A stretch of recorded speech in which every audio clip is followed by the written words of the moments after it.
নমস্কার বন্ধুরা, welcome to ইউনিকন। তো গাইস, এই ভিডিওতে আমরা কথা বলবো কলকাতা নাইট রাইডার্সকে নিয়ে। কালকের কলকাতা বনাম মুম্বাই ম্যাচের কয়েকটা মোমেন্ট নিয়ে আলোচনা করবো, কয়েকটা বিষয় নিয়ে।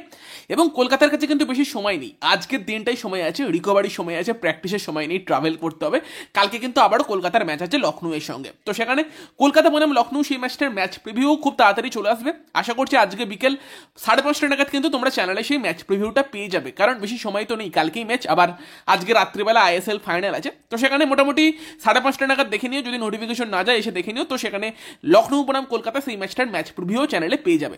তো এই ভিডিওতে আমরা পার্টিকুলারলি কালকের কলকাতা বনাম মুম্বাই সেই ম্যাচের কয়েকটা বিষয় নিয়ে আলোচনা করব। তো প্রথমত কলকাতা নাইট রাইডার্স 10 ম্যাচে 14 পয়েন্টে পৌঁছে গিয়েছে, প্লে অফের একদমই দোরগোড়ায়। এবং এই জায়গায় দাঁড়িয়ে পরের 4টে ম্যাচে যদি 2টো জয় আসে এবং সেই জায়গাতে 1 পয়েন্টের নেট রান রেট আছে, বিশাল বড় নেট রান রেট, 1.10 বোধহয় আই থিঙ্ক, সেই জায়গাতে কিন্তু টপ 2 অবশ্যই পসিবল। 4টে ম্যাচে 2টো যদি টপ 2 পসিবল হয়ে যেতে পারে, তো সেখানে অবভিয়াসলি কলকাতা নাইট রাইডার্স মোমেন্টামটা হারাতে চাইবে না, কালকে লখনউয়ের এগেনস্টও জিততে চাইবে। বাট হ্যাঁ, বলতে পারো যে আর একটা ম্যাচ জিতে গেলে কিন্তু কলকাতা নাইট রাইডার্স মোটামুটি প্লে অফে পৌঁছে যাবে। বাট 18 পয়েন্ট মিনিমাম টার্গেট করতে হবে, টপ 2টা টার্গেট করতে হবে, যেখানে প্লে অফে ফাইনাল খেলার জন্য সুবিধা পাওয়া যাবে, 2টো সুযোগ পাওয়া যাবে। এবং কলকাতা নাইট রাইডার্স যে ফর্মে আছে অবশ্যই কিন্তু সেটা টার্গেট করা উচিত। টোটাল টিম পারফরমেন্স আসছে, কালকে ব্যাটিংয়ে পারফরমেন্স আসেনি, তো বোলিংয়ে এসেছে। কালকের ম্যাচ কলকাতা নাইট রাইডার্সকে বোলার্সরা জিতিয়েছে, নো ডাউট। ওয়াংখেড়ে সবসময় চেজিং গ্রাউন্ড হয় এবং সেকেন্ড ইনিংসে ডিউ আসে, ডিউএলে বল গ্রিপ করতে অসুবিধা হয়, স্পিনারদের ঠিক জায়গায় বল ফেলতে অসুবিধা হয়, পিচ বেটার হয়ে যায় ব্যাটিংয়ের জন্য। কালকেও ডিউ এসেছিল, হার্দিক পান্ডিয়াও কিন্তু এসে বলেছে ম্যাচের পর যে সেকেন্ড ইনিংসে ডিউ এসেছিল, পিচ বেটার হয়েছিল, হয়তো আমরা বেটার ব্যাটিং করতে পারতাম। বাট তাদের বেটার ব্যাটিংয়ের থেকে উল্টো দিকে খুব ভালো বোলিং হয়েছে। তো সেই জায়গাতে কলকাতা নাইট রাইডার্স ডেফিনেটলি কলকাতার বোলার্সদের কৃতিত্ব চায়। ওই পিচে ডিউ এসেছে, তারপরও যেইভাবে বোলিং করেছে, 169 রানটাকে ডিফেন্ড করেছে, ব্রিলিয়ান্ট বোলিং।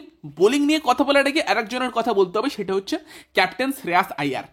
তো ক্যাপ্টেন শ্রেয়াস আইয়ার কিন্তু উল্টো দিকের ক্যাপ্টেন হার্দিক পান্ডিয়াকে বলে বলে 10 গোল দিয়েছে কালকের ম্যাচে। তো তোমরা যারা 2022 থেকে আমাদের চ্যানেল ফলো করছো, 2022-এ এই বিষয়টা আমরা আলোচনা করেছিলাম, মনে আছে নিশ্চয়ই, যে ক্যাপ্টেন হিসেবে কিন্তু শ্রেয়াস আইয়ার যথেষ্ট ভালো।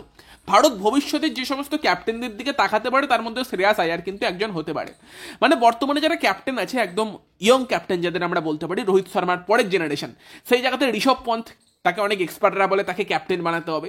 দেখো, এখন এক্সপার্টরা বা এক্স ক্রিকেটার যারা থাকে তারা বেশিরভাগ সময় পিআর এজেন্ট হয়ে যায়। সঠিক কথাটা অনেকেই বলতে চায় না, বাট যারা খেলা বোঝে, মানে যারা প্রপারলি ক্রিকেটটাকে মানে গ্লোবাল ওয়াইজ ফলো করে, ইয়ান বিশপের মতো কমেন্টেটর, তারা কিন্তু শ্রেয়াসের প্রশংসা করেছে। এবং সেই জায়গাতে শ্রেয়াসের ক্যাপ্টেনশিপ অবশ্যই ভালো হয়েছে। এবং যারা বর্তমানে ভারতের ইয়ং ক্যাপ্টেন আছে তাদের মধ্যে কিন্তু শ্রেয়াস আয়ার অন্যতম সেরা। এই আইপিএল এর কথা বললেও সঞ্জু, কামিন্স, শ্রেয়াস, তারা সব থেকে ভালো ক্যাপ্টেনশিপ এখনো পর্যন্ত করছে। ঋষভের ক্যাপ্টেনশিপটা এখনো অতটা ইম্প্রুভ হয়নি, এটা বলতে হবে। তবে কেএল রাহুল কিন্তু 2021 থেকে 2024-এ আসা পর্যন্ত এই 3 বছরে অনেকটা ইম্প্রুভ করেছে। কেএল রাহুলেরও ক্যাপ্টেনশিপ 2021-22-এর সময় অতটা হাইফাই কিছু ছিল না, বাট বর্তমানে অনেক ইম্প্রুভ করেছে। হার্দিক পান্ডিয়া তার ক্যাপ্টেনশিপ আবার মুম্বাইতে গিয়ে নিজের দিকে গিয়েছে, বাট শ্রেয়াস আইয়ার ডেফিনেটলি কিন্তু ভালো ক্যাপ্টেনশিপ করছে। এবং ওয়ানডে টিমে কিন্তু ভারত রোহিতের পরবর্তী সময়ে শ্রেয়াসকে দেখতে পারে। বিশেষ করে ভারতের ওডিআই টিমে কিন্তু শ্রেয়াস অথবা তোমার কেএল রাহুল ক্যাপ্টেন্সির জন্য বর্তমানে বেস্ট অপশন। হয়তো কেএল রাহুল বর্তমানে এগিয়ে আছে, বাট শ্রেয়াসও সেখানে একটা অপশন হতে পারে। এবার কালকের ম্যাচ যদি ফলো করো, সেখানে কলকাতা নাইট রাইডার্স সমস্যায় কি পড়েছিল, সেখানে হচ্ছে কলকাতার হয়ে গেছিল 5টা বোলিং অপশন। যেহেতু সাকারিয়াকে খেলানোর কথা কেকেআর ভেবেছিল, বাট ব্যাটিং এমন পরিস্থিতিতে চলে যায় যেখানে মনীষ পান্ডেকে নামাতে হয়েছিল। এবং ভাই মনীষ পান্ডে, সেও কিন্তু এতদিন বাদে কলকাতার জার্সিতে নেবে যথেষ্ট একটা ভালো ইনিংস খেলেছে। 31 বলে 42, ওই সময় দাঁড়িয়ে একটা পার্টনারশিপ বিল্ড করার দরকার ছিল, যেটা কিন্তু মনীষ পান্ডে খুব ভালোভাবে ভেঙ্কটেশ আয়ারের সঙ্গে করে। এবং ওই যে 83 রানের পার্টনারশিপটা কতটা গুরুত্বপূর্ণ ছিল সেটা ম্যাচের পর আমরা দেখতে পেলাম। ওটা কিন্তু ম্যাচ উইনিং পার্টনারশিপ হয়ে কলকাতার জন্য বেরোলো। তো সেখানে ওই মানে মনীষ পান্ডেকে ইউজ করতে গিয়ে কিন্তু কলকাতা একটা বোলিং অপশন কম নিয়ে খেলছিল। তবে তারপরও মানে রাসেলকে দিয়ে 4টে ওভার বল করাতে হবে সেটা শ্রেয়াস জানতো, বাট সেটা জেনেও শ্রেয়াস যেভাবে ক্যাপ্টেনশিপ করেছে, পুরো কিলের জন্য গেছে, অপোনেন্টকে আউট করার জন্য গেছে, সেটা পার্টিকুলারলি কালকের ম্যাচে ভীষণ ইমপ্রেসিভ লেগেছে। লাস্ট টাইম 260 রান ডিফেন্ড করার ছিল, টিমের বোলাররা 18 ওভারে সেই রানটা দিয়ে দিয়েছিল। সেখান থেকে এই লেভেলের একটা কামব্যাক যথেষ্ট প্রশংসনীয়। এবং সেখানে শ্রেয়াস যেভাবে বোলার্সদের ইউজ করেছে, মানে যখন উল্টো দিকে মুম্বাইকে দেখবে, যখন উইকেট পড়েছিল মুম্বাই, তখন বুমরার মতো বোলারকে না নিয়ে এসে নমন ধীরকে দিয়ে 3 ওভার বল করিয়েছিল। ম্যাচটি ওখানে পার্টনারশিপ বিল্ড করার সুযোগ দিয়েছিল কেকেআরকে, বাট শ্রেয়াস কিন্তু সেটা করেনি। 6 ওভারে 3টে উইকেট ফেলে দেবার পরও যে রাসেলের 4টে ওভার বার করতে হবে, রাসেলকে বলে নিয়ে আসি, সেই কাজে যায়নি। 9 ওভার অব্দি কিন্তু স্পিন দিয়ে কন্টিনিউ করেছে, সেখানে মুম্বাইকে চেপে ধরেছে। তিলক ভার্মার উইকেটটা ওই পর্যায়ে আর কি কেকেআর পায়, যেটাও গেম চেঞ্জিং একটা উইকেট ছিল। এবং তারপর যেই সময় রাসেলকে নিয়ে এসেছে সেই সময় রাসেলও ডেলিভার করেছে। রাসেল নারায়ণ তারা ভাই ডেলিভার করে যায়, হয় বলে নয় ব্যাটে। এবং নারায়ণ তো আই থিঙ্ক কলকাতায় যতগুলো ম্যাচ জিতেছে সবগুলো ম্যাচে নারায়ণের ভূমিকা আছে। কালকের ম্যাচের পর স্টার্ককে নিয়ে তো কথা হচ্ছে, স্টার্ক যেভাবে কামব্যাক করেছে সেটা যথেষ্ট প্রশংসনীয়। বাট আমার কাছে কিন্তু ম্যাচের পুরো মোমেন্টাম ঘুরেছে আমার যা মনে হয় ওই নারায়ণ আর ভরুণের 8টে ওভারে 8টে ওভারে 44 রান দিয়ে তারা 4টে উইকেট নিয়েছে। 4টে উইকেট কার কার যদি দেখো, সেখানে নমনধীরকে আউট করেছে, রোহিতকে আউট করেছে, তিলক ভার্মাকে আউট করেছে, নেহাল ওদেরাকে আউট করেছে। নেহাল ওদেরা ভালো ফর্মে ছিল, তিলক ভার্মা রান করছিল, রোহিত শর্মা, 3টে ভীষণ গুরুত্বপূর্ণ উইকেট ছিল সেখানে। সেটাই কিন্তু গেম চেঞ্জিং মোমেন্ট ছিল। এবং নারায়ণ ভরুণ ব্রিলিয়ান্ট, ওই জায়গাতে বল ভিজে গিয়েছিল, তারপরও যে লেভেলের বোলিং করেছে আলাদাই। Sunil Narine absolute legend, greatest of all time Kolkata knight রাইডার্সের জন্য। এবং তার সঙ্গে সঙ্গে ভাই আন্দ্রে রাসেল 2টো গুরুত্বপূর্ণ উইকেট নিয়েছে, তাকে 4টে ওভার বল করতে হতো এবং রাসেল ডেলিভার করেছে বল হাতে। এবং তার সঙ্গে সঙ্গে ভাই মিচেল স্টার্কের লাস্ট ওভারে 3টে উইকেট এসেছে। এবং ভাই যখন হ্যাটট্রিকে ছিল শেষ 2টো বল, একটা বুমরাকে করলো যেটা বুমরা ডিফেন্ড করলো, এবং লাস্টে জেরাল্ড কোয়েটসে একদম পারফেক্ট স্টার্কের যে ইয়র্কার, সেই জিনিসটা আমরা দেখতে পেয়েছি। স্টার্ক স্পেশাল ইয়র্কার, যেটা আমরা এতদিন ধরে চাইছিলাম যে কোথায় সেই ইয়র্কার। তো সেখানে স্টার্ক ভাই উইকেট পেয়ে ছন্দে ফিরেছে। এবং সেই জায়গাতে ভাই যদি স্টার্ক এই মোমেন্টামটা কন্টিনিউ করতে পারে, তার ছন্দটা যদি ধরে রাখতে পারে, আর তার সঙ্গে সঙ্গে অবশ্যই স্টার্কের বউ অ্যালিসা হেলি, তাকেও নিয়ে আসতে হবে। হয়তো অ্যালিসা হেলি কিছু তাকে পরামর্শ দিয়েছিল। যারা জানো না, স্টার্কের বউ কিন্তু অস্ট্রেলিয়া ক্রিকেট টিমের ক্যাপ্টেন, ওমেন্স ক্রিকেট টিমের, যথেষ্ট ভালো একজন ক্রিকেটার। তো সে এসেছিল, সব মিলিয়ে কিন্তু স্টার্কও মোটিভেশন পেয়ে গেছিল। তো সেখানে স্টার্ক যদি এই মোমেন্টামটা কন্টিনিউ করতে পারে, কেকেআরের জন্য বাকি টুর্নামেন্টটা আরও ভালো হতে চলেছে। আর ভাই আউট করার পর স্টার্কের যে জোশটা দেখছিলে, চেঁচানোটা দেখছিলে, মানে ওটাই কিন্তু দেখাচ্ছে স্টার্কও চাপে ছিল। ক্রিকেটাররা বলে যে আমরা বাইরের কোনো নয়েজ শুনি না, বাইরে কি কথা হচ্ছে আমরা শুনি না, বাট ভাই এটা সব থেকে বড় মিথ্যা কথা। সবাই সব কিছু শোনে যে তাকে নিয়ে কি কথা হচ্ছে। এবং সেখানে স্টার্কও প্রেসারে ছিল, সেও জানতো তাকে ডেলিভার করতে হবে। তার প্রাইস ট্যাগটাকে সে জাস্টিফাই করতে পারছে না। প্রাইস ট্যাগের থেকেও বড় কথা, একটা ইন্টারন্যাশনাল ওই লেভেলের প্লেয়ার মিচেল স্টার্ক, ক্রিকেটে একটা বিশাল বড় নাম, সেই নামটাকে জাস্টিফাই করতে পারছিল না। এবং সেখানেই কিন্তু লাস্ট ওভারে 4টে বলে পরপর 3টে উইকেট, প্রথম বলে 6 খাবার পরও ওরকম কামব্যাক। এবং লাস্ট যে ইয়র্কারটা জেরাল্ড কোয়েটসকে করলো, তার আগে বুমরাকেও করেছিল। মানে আমি ভাবছিলাম যে বুমরা যখন স্টার্কি ইয়র্কার দিয়ে আউট করলো না, তারপর ভাবছিলাম স্টার্ক অ্যাটলিস্ট এটা থেকে কিছু মোটিভেশন নিয়ে এসে ইয়র্কার মারুক আজকে।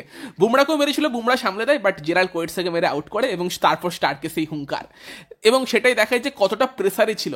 ওয়ার্ল্ড কাপ জিতেও এরকম করেনি মিচেল স্টার্ক। তো সেই জায়গায় কিন্তু মিচেল স্টার্কের একটা ভালো কামব্যাক আমরা দেখেছি। এবং তার পাশাপাশি কলকাতার ক্যাচিংয়ের প্রশংসা করতে হবে।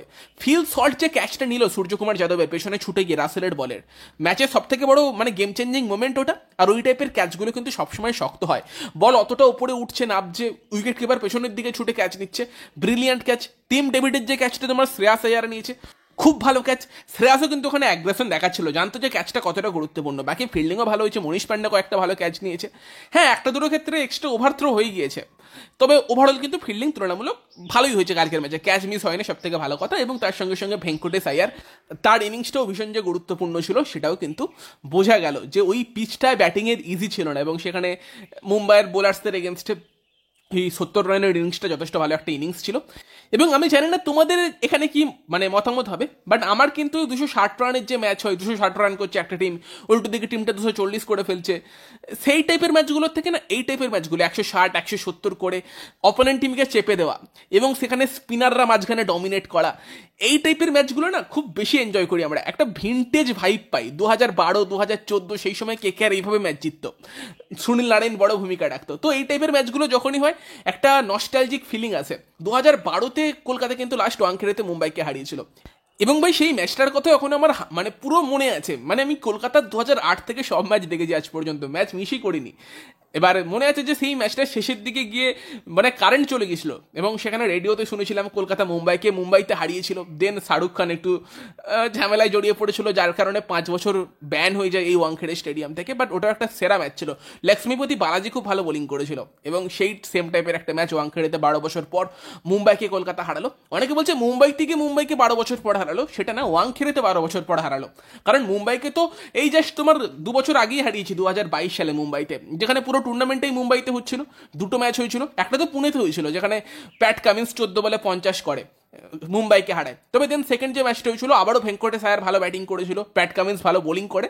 সেই ম্যাচটা কিন্তু ডিওয়াই পাটিল স্টেডিয়ামে হয়েছিল মুম্বাইতে। সেই ম্যাচটা KKR জিতেছিল এবং সেই ম্যাচেও একজন ভেঙ্কটেশ আয়ার আর একজন অস্ট্রেলিয়ান প্লেয়ার কলকাতাকে জিতিয়েছিল। আবারও কিন্তু ভেঙ্কটেশ আয়ার আর একজন অস্ট্রেলিয়ান প্লেয়ার বড় ভূমিকা রাখলো।